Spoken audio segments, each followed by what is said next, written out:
Hola a todos, ¿cómo están? ¿Cómo están mis queridas nutrinetas el día de hoy? Hola. Hola. Muy bien, mucho gusto volverlas a ver. Igualmente, pues a todos los que nos están viendo en nuestro programa del día de hoy, que hoy es nuestro tercer programa de la segunda temporada de Nutrinetas.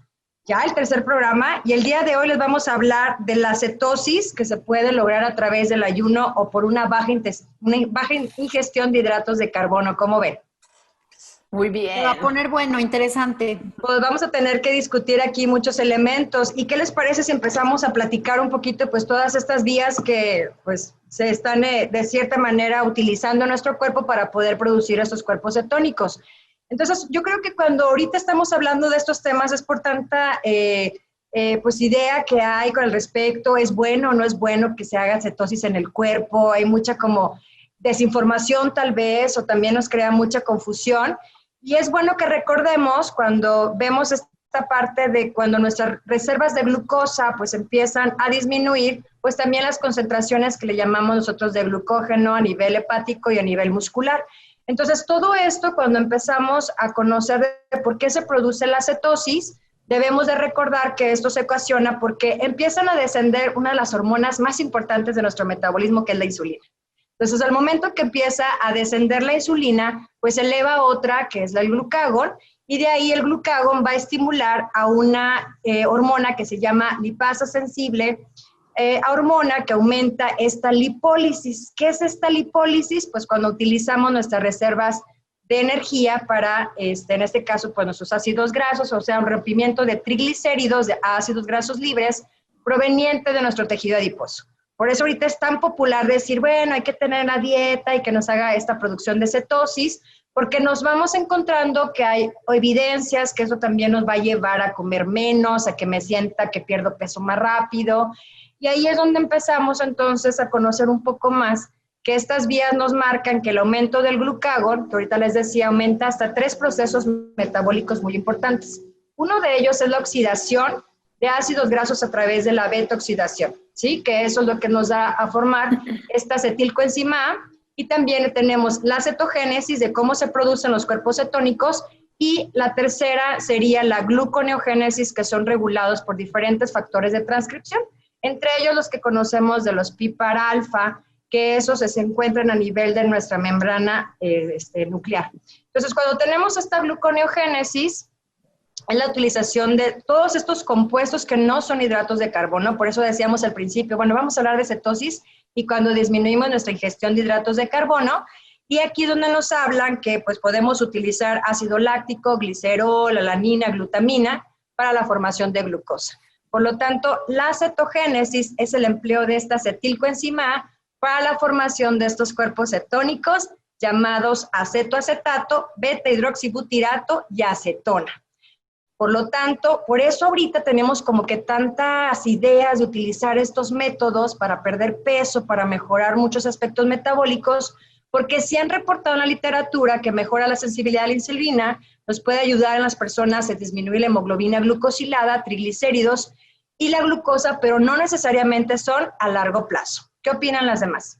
Pues es que se habla como de un switch metabólico, ¿no? O sea, este estado de cetogénesis es como un switch en donde en vez de estar obteniendo la energía que generalmente obtenemos más de la glucosa, empezamos a obtener la energía más ya de ácidos grasos y cetonas, ¿no? Y entonces al disminuir aporte, ya sea muy drásticamente de energía o disminuir aporte de energía y de todo, ¿no? O disminuir muy drásticamente los hidratos de carbono, pues empieza a buscar vías el cuerpo para que entonces utilice yo o obtenga yo energía de otros componentes, y son de ahí ácidos grasos y cetonas, ¿no? Entonces eso sería pues realmente cetogénesis. Eso sería la cetogénesis, pero fíjate que aquí lo interesante es que los cuerpos cetónicos, como quiera, se pueden crear a niveles moderados cuando dormimos, o incluso cuando cenamos muy poquito, cenamos temprano, no hay hidratos de carbono disponibles, y el cuerpo, pues son sus partes de vías alternas que están presentes. La diferencia es cuando ya hacemos algo más estructurado, bajo en hidratos de carbono, y sabemos, o hemos escuchado, o hemos leído, que el aporte de hidratos de carbono menor a 80 gramos por día o 50 gramos por día, se dice que nuestro cuerpo pudiera entrar en estado de cetosis dependiendo si haces más ejercicio, si eres una persona con mayor masa corporal, tienes otros requerimientos, entonces va a ir variando dependiendo esa cantidad de hidratos de carbono para que podamos hacer esta cetosis y de este proceso, pues el resultado del catabolismo de ácidos grasos. O también se puede promover cuando utilizas dietas muy bajas en calorías, que van a ser de menos de 800, 700, ¿no? También. Que esas se deben usar para corto plazo, con supervisión, etcétera, pero esas producen también o promueven este estado de cetosis, ¿no? Pero bueno, es un estado interesante porque sí me mueve las rutas metabólicas y pues va a promover otra cosa, que es la utilización de ácidos grasos, que también en algún momento es bueno promover esta utilización. Y habrá otros mecanismos sobre apetito, saciedad, etcétera. Ahora, una de las formas, bueno, además de bajo hidratos de carbono, además de muy baja en energía, una de las formas que también ha entrado ahorita en moda y debate, bueno, la keto y muy baja en hidratos de carbono, pues está ahorita en el boom, ¿no? Mucha moda, claro. mucho debate, pero también hay algo de evidencia. También la parte del ayuno, ¿no? Se ha hablado mucho de que el ayuno, dejar de comer, entonces me promueve esto que decía Edna, de que son procesos naturales, ¿no? O sea, procesos corporales que existen, ¿no? De reparación, de switch metabólico.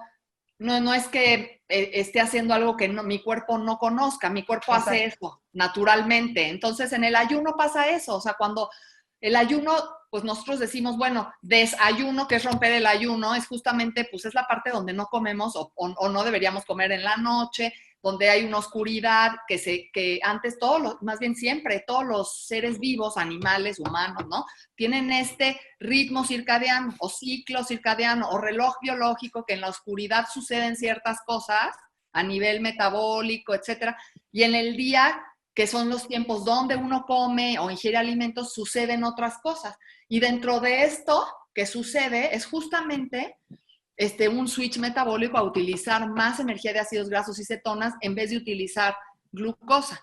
Entonces, claro. ¿Pero qué es lo que está pasando ahorita? ¿Por qué empieza a tener como este boom o se empieza a hablar como del ayuno ahora más? Y yo creo que es porque pues nos las pasamos ahora sí despiertos, activos y hambrientos todo el tiempo, ¿no? Claro. Entonces, cada vez es más común ver gente con pantalla en la noche, viendo tele, comiendo, te paras en la noche comiendo, todo el tiempo hay colaciones. Entonces el cuerpo empieza a tener una cosa que se le llama plasticidad circadiana, que no es algo bueno, es como irte acostumbrando y ya ser muy vulnerable a romper estos ciclos naturales de oscuridad y de día, ¿no? Que sería que el metabolismo, la fisiología e incluso la conducta cambian por periodos de luz y de oscuridad. Y eso lo hemos roto con todo, con las pantallas, con los celulares, con las televisiones en los cuartos. No, y ahorita que estamos con esta nueva normalidad, estamos más tiempo frente al computador y queremos comer porque tenemos estrés. O series, ¿no? Y luego aparte estamos estresados, entonces no tenemos, hay insomnio, entonces series tardísimo y otra vez vuelves a comer 1 de la mañana o a las 2, o picas otra cosa. Entonces no hay un stop para otra vez retomar y que el cuerpo pause y repare. Y esta parte del ayuno, y es algo que sí me gustaría mencionar, que en los periodos cuando yo me alimento hay procesos anabólicos, o sea, las hormonas que se secretan y lo que estamos pasando metabólicamente es más como de síntesis de tejido, guardar grasa, ¿no? Más hacia reparación y como construcción. Conservación. Conservación. Y en las horas de ayuno empiezan a haber, se disparan más procesos catabólicos, que es como de utilizar reservas y de reparación, mucho de reparación celular, ¿no? De recambio de células, etc. Entonces, sí rompes ahí. Se ha visto que este ayuno tiene un impacto sobre la microbiota, o sea, sobre el intestino, tiene un impacto sobre factores como incluso la dieta, el sueño. Y también conductuales. Ajá, entonces, ¿cómo yo rompo estos ciclos? Me va a afectar directamente al intestino y directamente a lo que yo como, a lo que yo hago y a cómo duermo. Y entonces este ayuno me puede ayudar también a regular esas partes de dieta, sueño y actividad física y de microbiota, que son estos microorganismos en el intestino. Y bueno, el ayuno hay varios tipos, ¿no? Los más comunes es el de ayuno intermitente, que es el que generalmente oímos, ¿no? Que es el de no consumir nada de alimento un día o 2 y los demás días consumir ad libitum, es decir, libre, ¿no? O 500 calorías, ¿no? También. Ese o ya sea, es el intermitente modificado, que El es modificado con alguna alternativa. 5 días como normal y 2 días con una restricción del 75%. O sea, solo consumo 25% de lo que requeriría. Normalmente, así es. Entonces, ese es el más común porque está más fácil adaptarse a consumir 25% 2 días que no comer nada, ¿no? Pero Así entonces, ese ayuno se ha estudiado bastante y el otro que a mí es el que me interesa más porque me parece, por esto del ritmo circadiano, es el ayuno de intervalo, que el ayuno de intervalo es justamente ampliar las horas alineándote en la noche del ayuno nocturno, digamos, ¿no? Entonces, es irte más allá de 12 horas de ayuno nocturno y lograr, a veces hay unos que han hecho hasta 18, 20 en estudios, pero puede ser 14 horas. O 16 a veces también. 16. Y hasta 16, sí. Y hay estudios que hasta 20, ¿no? Y solo comes 4, pues ese ya es muy difícil Ese de está realizar. más extremo, ¿no? Porque Hay también muy es extremo, difícil de lograr. Está extremo. De Entonces, mantener. Yo sí creo que sí tendríamos que recuperar esta parte, ¿no? O sea, más allá de la evidencia científica, sí por los beneficios del ritmo circadiano, por cómo se comportan los seres vivos y estos cambios metabólicos que hay bien descritos, no está bien estar comiendo todo el día, ¿no? Ni estar despiertos, así como no está bien estar despiertos todo el día. Entonces, Bien, eso claro. sí me parece importante, mínimo 12, 14 horas. Ahora, ¿qué hay de la evidencia? Sí hay evidencia. El efecto del ayuno intermitente, por ejemplo, sobre el peso corporal, el de intervalo, sobre el peso corporal, se ha visto en algunas revisiones de estudios que afecta peso corporal positivamente. Y en otros estudios no afecta el peso corporal, en algunas revisiones, pero la grasa sí. Así es. Entonces, es muy interesante que al comparar, por ejemplo, contra grupo control, pueda yo ver que disminuye la grasa corporal y no disminuye, eso es en 6 estudios clínicos, ensayos clínicos, mientras que el peso en 9 ensayos clínicos no lo redujo, pero la grasa sí, ¿no? Entonces, pero si te reduce la grasa, entonces ya también te va a reducir un montón de factores, o sea, se normalizaría pues varias cosas, ¿no? Ahora, cabe decir que la mayoría de los estudios son de pequeña muestra, de cortas duraciones, ¿no? Exacto. De sujetos adultos, pues muy estándar, ¿no? Entonces, no se ha hecho, no han incluido adolescentes, no han incluido ningún grupo extremo, ¿no? Embarazo, por supuesto, no. Niños, por supuesto, no. Porque no es para todos tampoco. O sea, hay condiciones fisiológicas muy precisas y luego también si vemos cómo es tu nivel de estrés, ese es otro factor que también jugaría un papel muy importante para todos estos procesos metabólicos. Buenísimo lo que ahorita decíamos, que si disminuye mi resistencia a la insulina, que si veo factores positivos en glucosa y hemoglobina glucosilada, bien. Pero ¿en qué tipo de pacientes sí y en cuáles no? O sea, tendríamos que valorar todo eso para poder tomar mejores decisiones, ¿no crees? Pero si hablas, por ejemplo, también de temas relacionados con alimentación familiar, o sea, que no tienen nada que ver con esta plática, pero finalmente lo que estás tratando de lograr, tú también puedes acomodar tus horarios de la familia, en donde, a ver, aquí todos vamos a cenar a las 6, ¿verdad? O sea, claro, temprano. Se acabó, ¿verdad? O sea, terminamos de comer a las 7 de la noche, ¿sale? Independientemente de la hora que te vayas a acostar. Y eso, si no te trae 14 horas de ayuno, no sé ni hacer las cuentas. O 12, ya deja tú 12. Así es, pero también son 12 horas que lograste. Así es, o sea, así es. Si tú dijeras, si ceno a las 8 de la noche y desayuno a las 8 de la mañana, bueno, ya pasaron 12 horas, pero sabemos que también ese uso de glucógeno puede durar hasta 16 horas y ahí es donde queremos nosotros utilizar estos ácidos grasos pues en forma de energía. Como estirar la cuerda un poquito más. Y eso exacto. Ya, ¿no? Sí, es como ahí es donde tú dirías, bueno, si va de 12 a 16 horas, ¿qué es lo más conveniente para el paciente para que se logren estos cambios metabólicos que estamos comentando? A ver, pero también estamos hablando de otro tipo de dietas. A ver, Mariana, platícanos, porque no es nada más, no es plática de solo ayuno intermitente, que está muy chido. Digo, eso va a ser para otro programa. Cetosis, ¿no? Claro. Y en general... Déjenla hablar. Déjenla hablar a Mariana. No, yo estaba bien entrada en su plática, por eso me quedé también escuchando.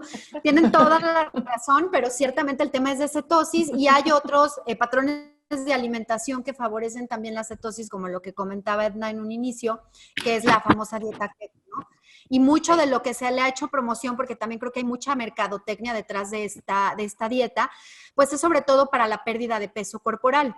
Y vale la pena otra vez echarnos un clavado a la literatura, y algo que también considero importante, diferenciar entre una dieta baja en carbohidratos y una dieta cetogénica o una dieta keto, porque sí son dos cosas diferentes. Entonces, cuando revisemos la literatura científica, lo primero que debemos de checar es eso, si la investigación se está haciendo con dietas bajas en hidratos de carbono o con una dieta cetogénica. Entonces, por ejemplo, hay un metaanálisis que publicaron en la revista Nutrients este año y compararon los efectos de diferentes grados de restricción, porque como les comento, hay niveles, ¿no? Como dicen. Entonces, podríamos tener, por ejemplo, una restricción moderada baja que va de 45 a 40% de carbohidratos, o unas más que se consideran bajas, con menos del 40%, o ya unas muy bajas que podrían entrar dentro de la categoría de cetogénicas, que pueden ir del 30 hasta el 3%, ¿no? Y que aquí algo importante que también comentaban era el gramaje de carbohidratos, porque no solo es el porcentaje, si tenemos una dieta muy alta en calorías, el porcentaje puede ser un 30% y sin embargo no necesariamente promover cetosis porque sigue siendo un gramaje que no, o que supera los 50 gramos, ¿no? O los 80 gramos de carbohidratos. Entonces, ellos compararon 37 ensayos experimentales en humanos, haciendo como esta diferenciación de dietas bajas en carbohidratos, moderadas y muy bajas. Y lo que vieron en los resultados es que sí hay una pérdida significativa de peso, pero con los tres patrones, o sea, el peso se perdió con los tres. También hubo una pérdida de presión sanguínea diastólica, un aumento en el HDL, pero algo que llama la atención es que también sube el LDL. ¿En cuáles? En las muy bajas en hidratos de carbono. Esto llama la atención porque lo que han visto es que al elevar el consumo de grasas, también se eleva el consumo de grasas saturadas. Y que esto no a todos los pacientes les puede beneficiar por esta situación de que sí hay evidencia que suben los niveles de LDL en este tipo de dietas, cosa que no sucede, por ejemplo, en las que son moderadas o en las que son bajas en hidratos de carbono. Sucede en las cetogénicas, en las que son muy bajas o muy restrictivas. Otro beneficio que también se vio es los triglicéridos, que bien ustedes lo comentaron. Y estas sí son más pronunciadas en las dietas muy bajas en comparación con las dietas bajas y moderadas.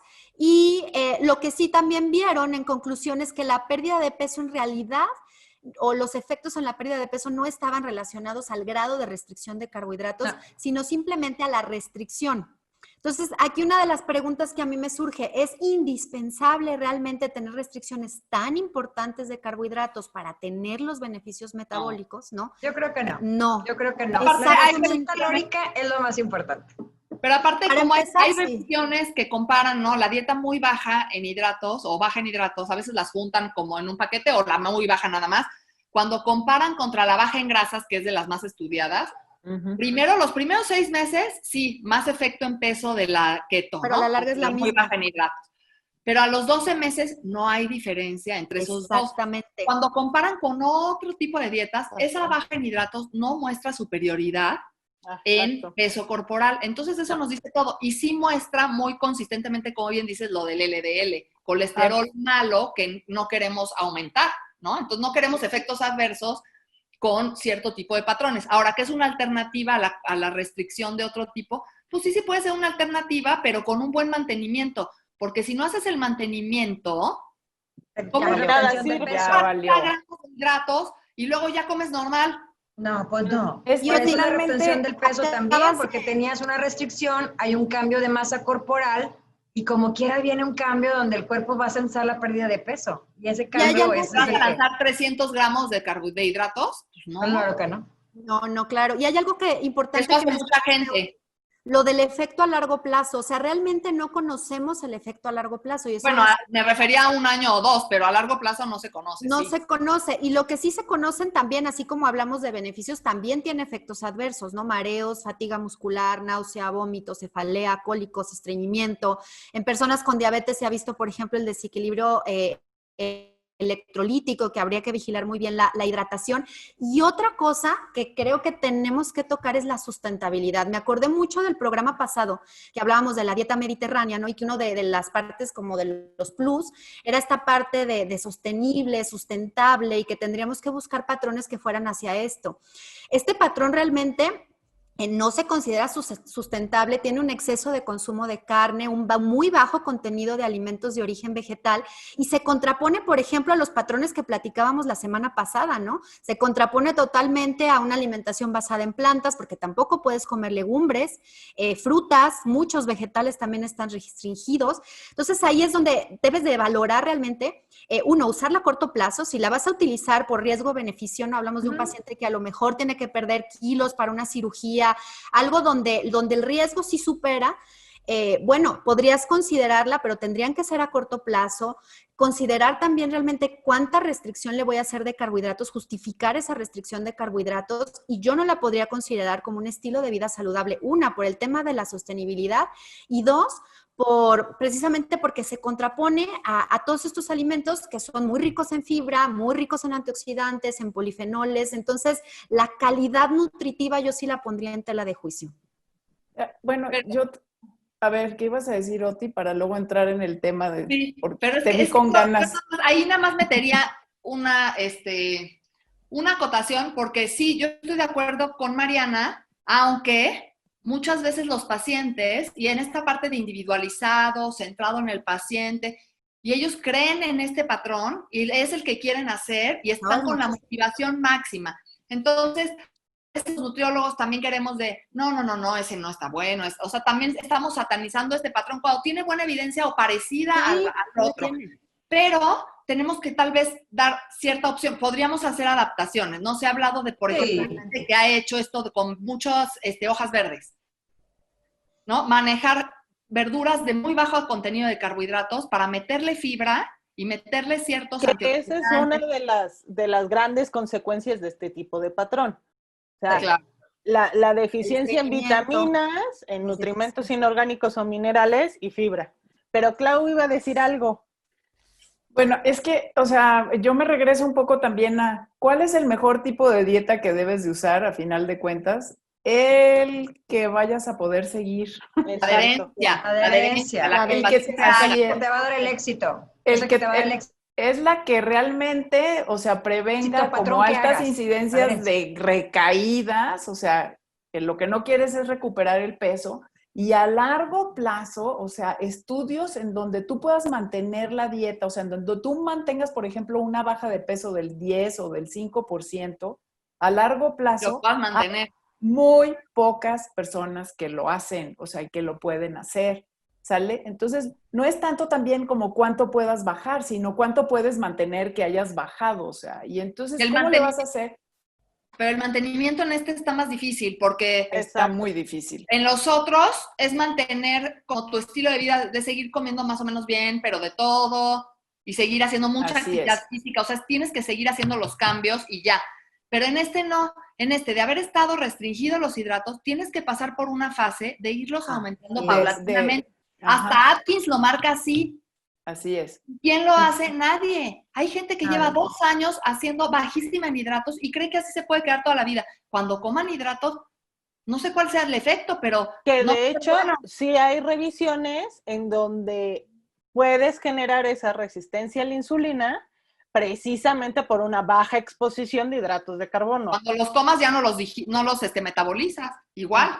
Ok, pero también está el tema de que sí tienen un efecto sobre el apetito, ¿no? Y entonces, o sea, sí hay revisiones, metaanálisis, hay uno muy bueno de Gibson y colaboradores, en donde realmente, o sea, se ha visto que las dietas cetogénicas pueden prevenir un aumento en el apetito después de la pérdida de peso y también disminuyen el hambre. Entonces, son como favorece dos la adherencia. cosas. Y eso también ayuda a la adherencia, claro. Por un lado favorece la adherencia, pero también hay que entender, o sea, a mí me gusta mucho pensar como en el perfil del apetito de las diferentes personas. Y bueno, yo eso es lo que he hecho, ¿no? Medir perfiles del apetito. Si tú sabes que tú tienes un paciente que tiene muy baja respuesta a la saciedad, o sea, un tipo de dietas que genere algún grado de cetogénesis es bueno porque le va a ayudar a prevenir el hambre, pues, que siente y sobre todo a disminuirle el apetito. Entonces, lo que estás tratando de aquí, pero aquí lo que tienes que hacer es que de todas formas, de alguna manera, sea sostenida la sensación de hambre y que o sea, pero que también la forma de la dieta, por el tipo de alimentos que son y por o sea, por las diferentes como consecuencias que tengan, tampoco te lleven al abandono de la dieta. Y como dicen ustedes, o sea, a la hora de que me vuelvo a reintegrar a una dieta con más cantidad de hidratos de carbono, pues, o sea, estoy hablando de problemas ya grandes, ¿no?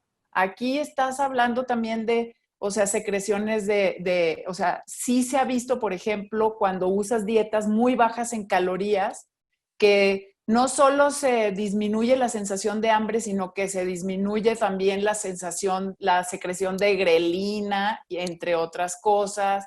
Entonces, sí estás hablando... Aunque vaya la bajada de pérdida de peso así, el hambre no sube, sino que así es. Lo puede como que es sostenible. Y esa si es fuera la razón. sostenible, porque también hay otros péptidos gastrointestinales que se pueden mediar dependiendo las proteínas y los tipos de ácidos grasos que se estén consumiendo, grasas. Realmente lo que está preveniendo es el aumento de este impulso orexigénico, ¿no? Que es este aumento de grelina y de la sensación de hambre. Entonces, en ese sentido, es por eso que también han sido como muy promovidas, pues, ¿no? Hasta, o sea, por grupos de investigación. Es por eso que también existe evidencia, porque si no tuvieran todo este lado también, pues igual y nadie se pone o sea, andar haciendo, Keto, ¿no? a dar keto, claro. Exactamente. Entonces, realmente aquí, o sea, es como prometedor el efecto, pero también, o sea, otra vez, el largo plazo, cómo los voy a ir usando a largo plazo y sobre todo yo diría, o sea,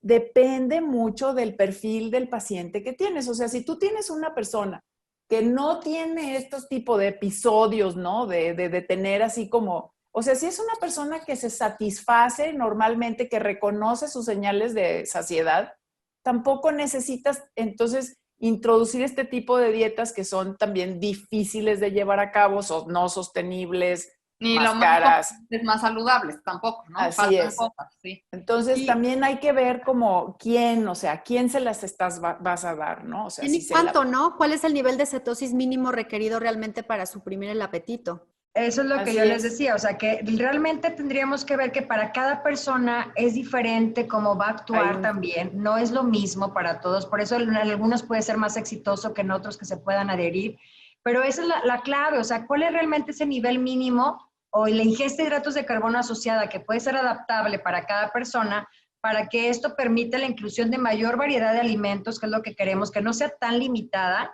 y que tú te sientas pues también dentro de pues de tu ambiente, ¿no? Cultural y social, como lo que menciona Clau, de que pues, se necesita pues esa parte de la adherencia, que tú te estés contento con la dieta que estás llevando. La adherencia, porque ahora con el ayuno intermitente hay un estudio muy bueno, creo que es 2019, de Shuaki, no sé cómo se pronuncia, pero bueno, habla de inclusive es ayuno intermitente, o sea, el de 5-2, ¿no? El que está más difícil que solo alargar, está más difícil. Bueno, pues ahí hablan, la adherencia promedio del intermitente fue 76%, y en la restricción energética continua, o sea, el sujeto que estaba restringido en general, como conocemos tradicional, es de 62%.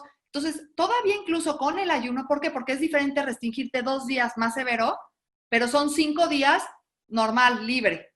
Claro, pero, por ejemplo, en ese estar solo restringido, es también complicado. Entonces el ayuno también permite esta adherencia, y si lo hacemos de intervalo, que es el de la noche, pues la adherencia es muchísimo mayor y puede tener un efecto similar. Entonces yo no echaría en saco roto el ayuno nocturno, porque puede tener un efecto similar, puede no ser tan drástico y no tienes que hacer nada más. Y no es tan incompatible. 14 horas. Ándale, incompatible. Pero, por ejemplo, déjame nada más regresarme a esta parte del ayuno, si tienes el ayuno intermitente. Por ejemplo, si tú haces un ayuno intermitente, porque aparte ahorita como que la palabra de moda es ayuno intermitente, entonces quizás todo el mundo también lo esté relacionando con 5-2, 5-2, 5-2. Exacto. No, entonces hago 2 días de ayuno, ya se hace, y esperemos que no seguidos y que lo hagas así. Deberían de ¿sabes? ser no seguidos. Pero, por ejemplo, otra vez volviendo a la parte del perfil del apetito, o sea, si tú tienes una persona que tiene una muy alta respuesta a los alimentos, o sea, que está viendo comida, ¿sabes? Una persona que necesita, o sea, tú necesitas ayudarla como a restringir, a tener algo que sea una alimentación que sea como más balanceada. Tú le das un ayuno intermitente. Se muere. Y se muere porque se le va, o sea, no va a poder a la hora de que vea. Es tortura. Sí. Así es. Sí, entonces, súper tortura. Y eso no a lo mí me ha quieres pasado. hacer, ¿no? O sea, eso no lo quieres hacer. Yo he intentado hacer ayuno intermitente, o sea, tratando de hacer 5-2 y digo, esto, o sea, esto no es para mí. Pero esto no es para mí. Entonces, no es por para esa mí, respuesta, tengo hambre. a mí denme comida, por favor. Igual, y a mí no me quiten mis frutitas, por favor. O sea, esas Pues dietas yo no son para... yo también. Si es mucho personal, metabólico, de conducta alimentaria, y de qué tanto tengo la conciencia, yo nutriólogo y el paciente también, de que hay que hacer una cosa, o sea, para una keto o muy restringida, hay que hacer un mantenimiento bien hecho, supervisado y paulatino, porque bueno, si no, de entrada hay que cambiar hacer el estilo de vida. Hay que hacer una intervención bien hecha. Aparte. Que ahí parte del problema realmente, además de las consideraciones que puede tener los pros y los contras, algunos que ya comentó Mariana, y los pros, pues que sí tiene ciertos beneficios. Sí, el problema es quién lo está recomendando. Se ha vuelto demasiado popular el tema del ayuno intermitente y el tema de las dietas keto, de las dietas ceto y los productos, y entonces ya es que yo estoy entrenadores haciendo una dieta intermitente keto. O sea, así te dicen. Que muchas veces lo que hacen es precisamente para entrar a esa fase de cetoacidosis, inician con un ayuno para luego empezar con una dieta keto. El tema es que no se puede hacer una restricción tan severa por parte de cualquier persona, ni para cualquier persona. Entonces sí es bien importante que de entrada rompe con el esquema que tenemos enseñado desde la universidad, que la dieta y eso es, si no lo han visto, regrésense a la primera temporada del 60-15-25, pues esto es la antítesis. Eso nos enseñaron, sí. Este tipo de dieta, o sea, donde tú veas que una prescripción dietética es del 5 o del 10% de hidratos de carbono y el 80 o 90 o 70% de grasas, nos pone a decir los pelos de punta, y creo que también es parte, no de rechazar, pero sí de evaluar en qué momento, en qué persona y bajo qué características. Tiene sus deficiencias, porque la sola restricción va a ir acompañada de deficiencia de nutrimentos inorgánicos, de minerales, de fibra. Una de las características más frecuentes en este tipo de pacientes es el tema del estreñimiento, que tampoco es una sensación agradable. O deshidratación, ¿sabes? Deshidratación, mareos. O sea, pensar que los primeros días, cuando tú estás acostumbrado a un alto consumo de hidratos de carbono, pues sí te sientes mal. ¿Qué beneficios yo le veo? Es que mucho de lo que se restringe también va acompañada a la disminución de alimentos ultraprocesados que tienen una rica carga de hidratos de carbono. Y de hecho, en un estudio veía que se puede llegar a pasar de una alimentación, de un patrón mediterráneo, a llevarlo al extremo para llevarlo a cetosis, porque utiliza el aceite, las leguminosas, la carne, y restringe el tema de los hidratos de carbono. Entonces, sí hay muchas variantes del tema de keto, porque se ha vuelto una moda, y como decía Claudia, pues es keto más ayuno y keto más no sé qué. Keto ayuno. El otro día vino alguien a decirme, yo, pobrecito de ti, el rebote. Para los nutriólogos tendríamos que estar preparados para resolver este tipo de dudas, porque nos van a llegar los pacientes preguntando, porque realmente para lo que se ocupa, principalmente es para la reducción de peso, que es muy rápida, pero a la larga suele ser insostenible para nosotros e insostenible para el planeta. Luego imagínate que tenga diabetes mal controlada, que tenga una enfermedad Que renal, una enfermedad hepática. Para todos los pacientes. O sea, eso es bien importante. Uh-huh. En temas hepáticos, en mujeres embarazadas, en lactancia, en diabetes tipo 1, en ciertos tipos de cáncer. Entonces, al final, y creo que esta es voz de todas las nutrinetas, todos los patrones alimentarios tienen que ser individualizados y además deben de ser prescritos por un profesional de la nutrición.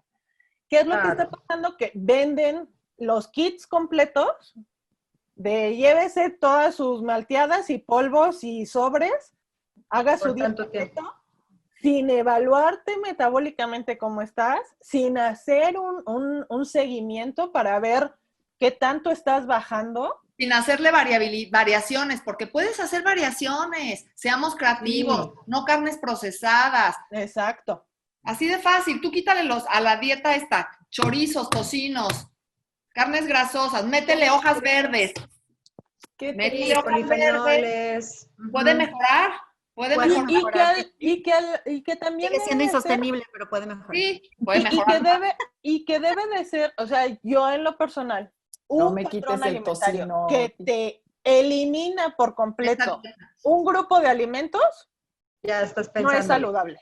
Exacto. Y hay que considerar que no todo lo que te baja de peso es saludable. Y es nuestra labor como nutriólogos o nutricionistas la salud. O sea, nuestro trabajo no debe de ser centrado solo en bajar de peso a costa de que el paciente se te desmaye, que también esté contando, imagínense, estar contando que no supere los 10 gramos de hidratos de carbono, pues eso también genera un estrés. Psicosis. Y psicosis de estar pensando. Oye, pero esto sería un balance, sería como poder decir que tenemos que balancear entre individualizar, ¿no? Y si el paciente cree y está motivado y esto, contra también qué tanto es saludable, ¿no? Y que el nutriólogo también esté capacitado, porque, por ejemplo, si te llega un paciente que es vegano y quiere una dieta keto, pues va a estar bien difícil, porque puro polvo. Puro polvo y proteína. Ahí es donde entra la nutrición como ciencia. O sea, decir, ¿en qué paciente sí? ¿En qué periodo sí? ¿Y bajo qué alimentos y qué patrones? Claro, va a ser The Cambridge Diet Plan en puro polvo con muy bajas. Claro, te toca hacer un menú vegano. Oye, con puros polvos de soya y de chícharo, y a ver qué se te ocurre y le mezclas. Está complicado porque realmente vemos esa parte de lo que es largo plazo, o sea, qué es lo que queremos. Ya hemos mencionado la adherencia y sostenibilidad en el tiempo. O sea, es algo súper importante ver lo que es apto para nosotros también es para comer en sociedad. Un plan alimentario no puede aislarte de un proceso que es nuestra alimentación es parte cultural. Entonces, muchas tendencias, oye, te estás acá siendo poco flexible y no puedo, te prohíbo. O sea, no puedo ir a comer contigo, no puedo cenar contigo. No puede ser, o sea, esa parte cultural. Y algo que también veo mucho, y es algo claro que también cuando lo comento con los nutriólogos en formaciones, esto es dinámico, la dieta es muy flexible, es dinámica, cambiante. Somos seres flexibles y cambiantes, no podemos hacerlo todo. No comemos lo mismo toda la vida. No puedes porque no es igual, no comemos igual de lunes a viernes, no comemos igual sábados y domingos. Tenemos variaciones, incluso si nos enfermamos, si tenemos... Un día tengo a lo mejor una enfermedad o una infección, tengo que cambiar mi tipo de dieta para tolerarlo. Y vamos a ir cambiando dependiendo todas esas estrategias. Cuando hace más frío cambiamos la forma en que comemos que cuando hace más calor. Entonces todo eso es dinámico, caray. Y empezamos con esos planes de alimentación restringidos.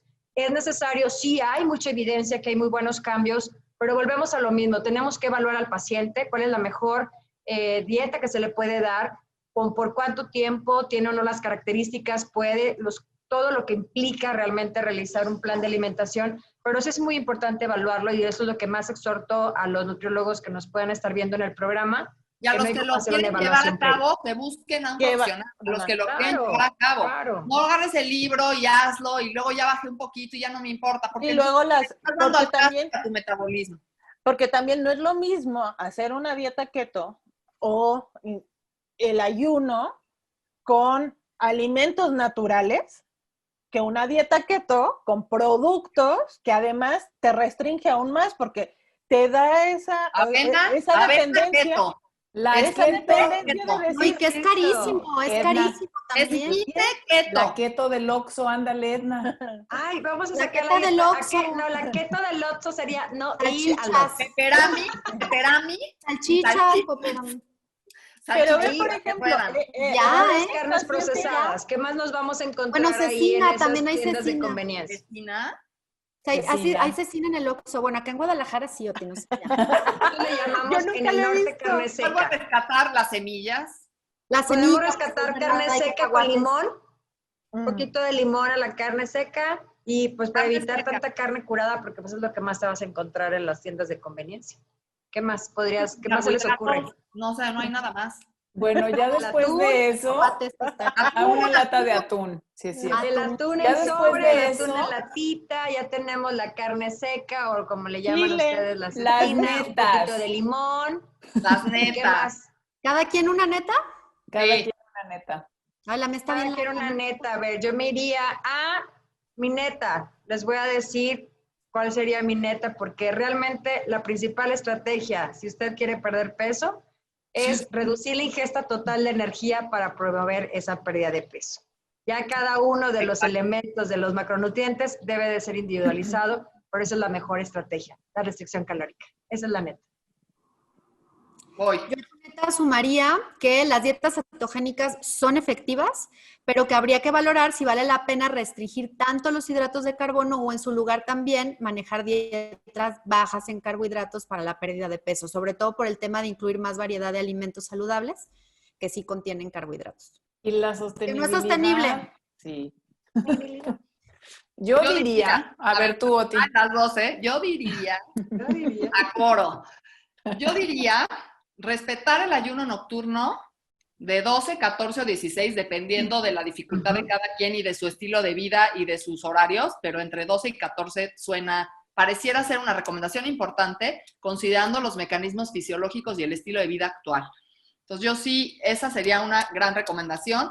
Y otra más, creo que hay que balancear el concepto de como nutriólogo o profesional de la salud, que estoy dando una profesional de la nutrición, que estoy dando una recomendación dietética entre lo que quiere el paciente y sí promover esta adherencia por creencias, motivación, etcétera, pero también balancear estos componentes saludables que conocemos de patrones de alimentación y de sustentabilidad. Entonces, ese balance, llegar como a un punto medio. Ok. Yo diría que las dietas cetogénicas sí pueden prevenir un aumento del apetito y también de la sensación de hambre.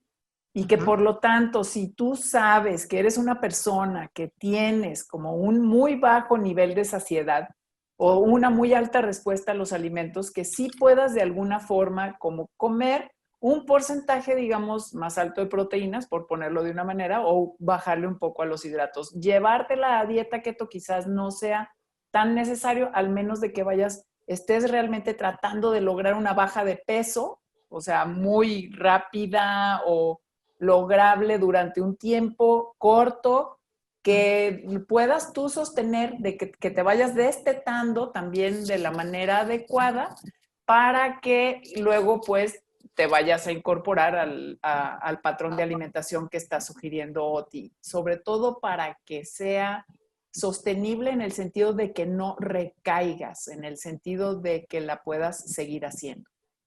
Y que no le hagas daño al ambiente.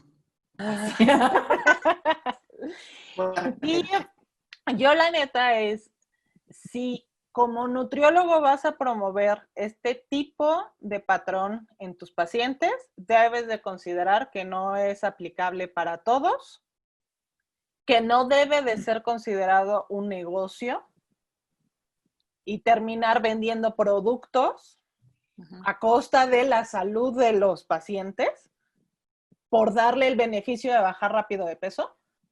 y que si vas a promover este estilo de vida, lo primero que deben de saber es bioquímica, porque la cetoacidosis, la cetosis y todo lo que tiene que ver con este tipo de dieta y este tipo de patrón se sustenta en la bioquímica. Ajá. Entonces, el nada más hacer una restricción por hacer una restricción sin tener la formación o el conocimiento de las rutas metabólicas puede poner en riesgo también la vida del paciente. Y para un paciente que quisiera llevar este tipo de patrón, hacerlo con un profesional de la salud, porque le va a dar el nutriólogo. Profesional de la nutrición. No, pero me refiero también que si yo lo quiero hacer, que le pregunte a un médico y el médico me refiera con un profesional de la nutrición, con un nutriólogo. No que vaya con la que vende cosas o promueve aguacate por todos lados en Instagram, porque eso también me puede poner en riesgo y que no va para todos los pacientes ni en todas las etapas de la vida. De acuerdo. ¿Y no saben cuál es lo que toca la próxima vez? ¿O sí? ¿Se fijaron? No. Yo sí, porque yo lo tengo todo muy acomodadito. Entonces, la semana que entra vamos a hablar sobre la dieta DASH. ¿Sale? Oti feliz. ¿Sale? Así es que nos vemos la semana que entra. Por favor, acuérdense, síganos, píquenle, denle like, deditos para arriba. Compartan con nosotros sus experiencias, los pros y los contras. Al final, pues no a todo el mundo le va igual, ni todo el mundo tiene acceso a al mismo nivel de evidencia, que es importante promoverlo, pero compartan con nosotros sus comentarios. Y les ponemos también algunos links de los artículos en YouTube para que puedan, accesarlos con todo lo que hemos estado platicando el día de hoy. Nutrición basada en evidencia, chicos. Así es. Las metas basadas en evidencia. Por favor. Nos vemos. Muchas gracias a todos por vernos el día de hoy, por escucharnos. Nos vemos la próxima semana. Gracias. Adiós. Ver las metas. Bye.